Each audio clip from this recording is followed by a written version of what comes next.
Hi, I'm Marie Hefner, and I am a NP, a hepatology NP that works in GI as well. I work with Southern California Liver and GI Center, and I've been doing this for about 15, 16 years. And in our clinic, we have specialties, and my specialty happens to be fatty liver, or what we used to call NAFLD or NASH, and we now call MASLD or MASH. And so what we've done is we created clinics in which the patients with the diagnosis of MASLD or MASH at this point now all come at the same clinic on the same day. And that works because our patients can talk to each other in the waiting rooms while they're waiting. We go out there sometimes and have like a group conference. If we get a little bit behind, we go out and have a group conference, kind of give them some information, let them chit chat again, say, okay, everybody, what's your favorite recipe related to this? And how do you think you could make it better? So we do some education while we're doing clinic for them. And so one of the things that we have to talk about today, or what we're going to spend time talking about, is what do we do with these things? Where do we get these things? What do we do with them?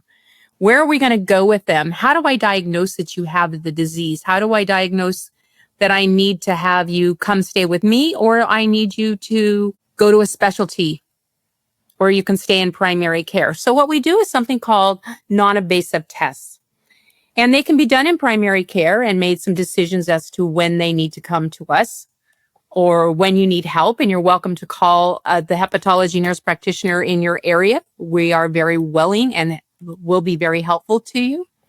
So one of the things, the difference between the simple steatosis and MASH, and why do we distinguish them, is really determine what kind of management are we going to do? Because if you're very low, a fibrosis stage of 0 to 1, based on any of the tests that we're going to do, you can stay with primary care and you get reassessed every 2 years.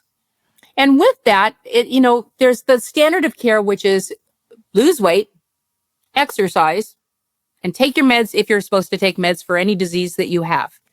And so, but you can't just give someone a diet and say, here, follow this, because they may not like those foods. So you really need to find out, what do they like to eat? And what do they do in 24 hours, so that you can alter and change that a little bit with them? Would you be willing to have a half a cup of rice instead of 2 bowls of rice? Or maybe go down to a bowl of rice. So you kind of work with your patient to get them to kind of accommodate and learn how to eat correctly. We were all told, most of us were told, eat what's on your plate. And your mother would pile the food on and we would all eat it. And that's really not what we want to promote anymore. Eat till you're full and eat the right kinds of healthy foods. If you're greater than a 2 to a 3, we have certain meds we can give you that will help you break up that fibrosis, which makes it easier for your liver to focus on the fat. And if you're cirrhotic and have an F4, we need to look at you from a different point as a cirrhotic patient as well as a MASH patient. So what do we do for it? We do FIB4s, we do ELF tests, we look at them. So a FIB4 is a blood test. This is a serum test. You order bloods, and you're going to categorize the risk for advancing fibrosis.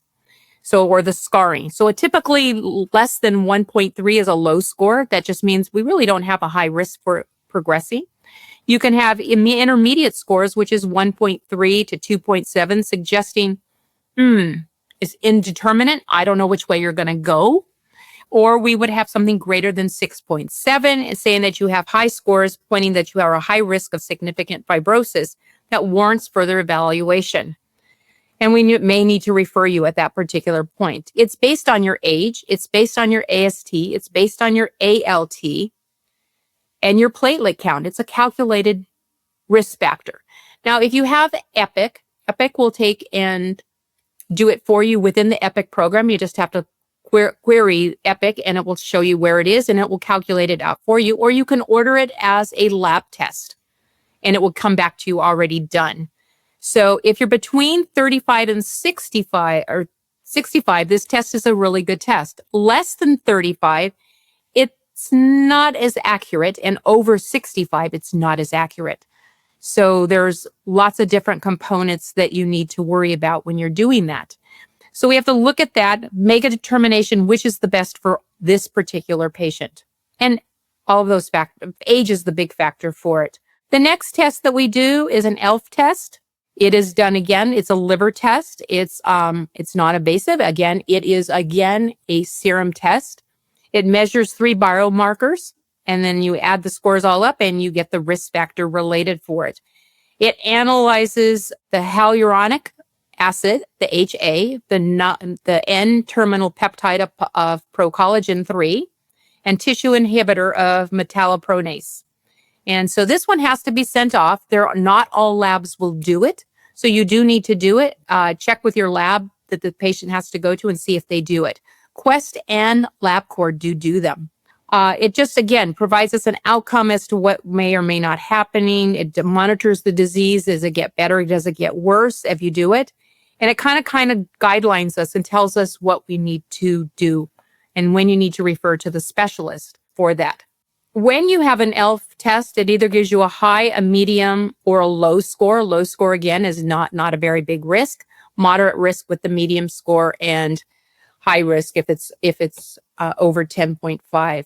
The insurance may require you to have a prior auth. The test is expensive right now. In most places is about $275 to $300. So again, what does it, is it worth it for this particular patient? And a lot of times it is. And then we have our imaging non-invasive test, which is our FibroScan. You need somebody who's qualified. You need somebody who knows how to do it. You need to have a facility that carries a FibroScan and keeps it calibrated. And then based on a formula that the FibroScan has put out, it tells you based on the disease process, put the number in, and it tells you under the disease, and it tells you what the score is, whether you are an F01, whether you are an F2, an F3, or an F4. So again, it will help us figure it out. But that is a trademark, and you need to know if your facility has it or if a neighboring office will have it for you. The other one is an MRI, MRE. It's just like an MRI, except it does elastography with it. It tells us percentages of fat. Needs to be less than 4 to be not fatty liver. It also gives us a fibrosis score for it.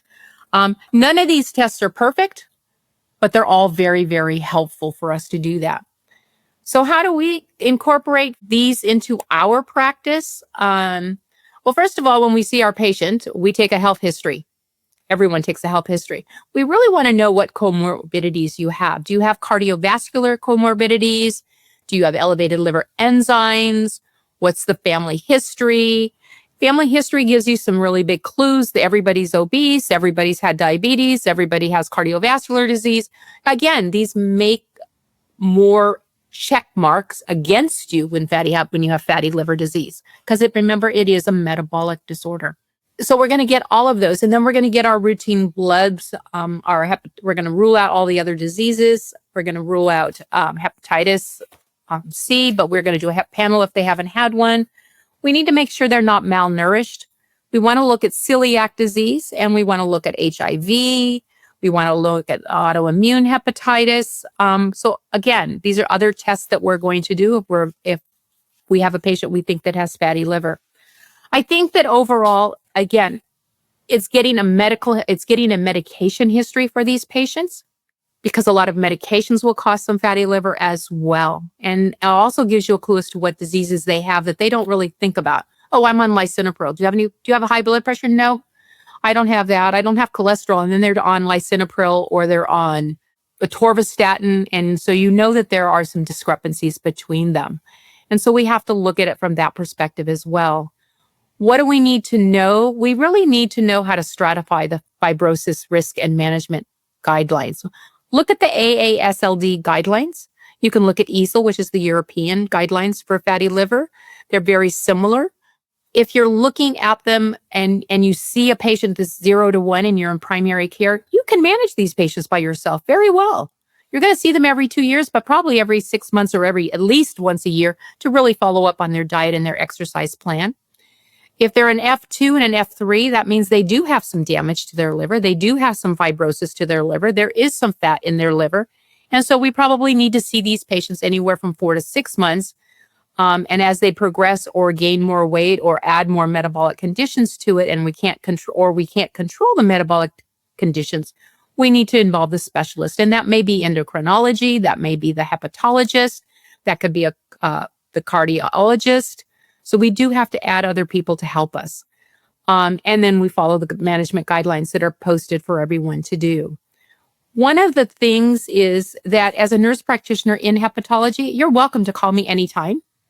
You're welcome to call me and say, hey, I have this patient. What do you think?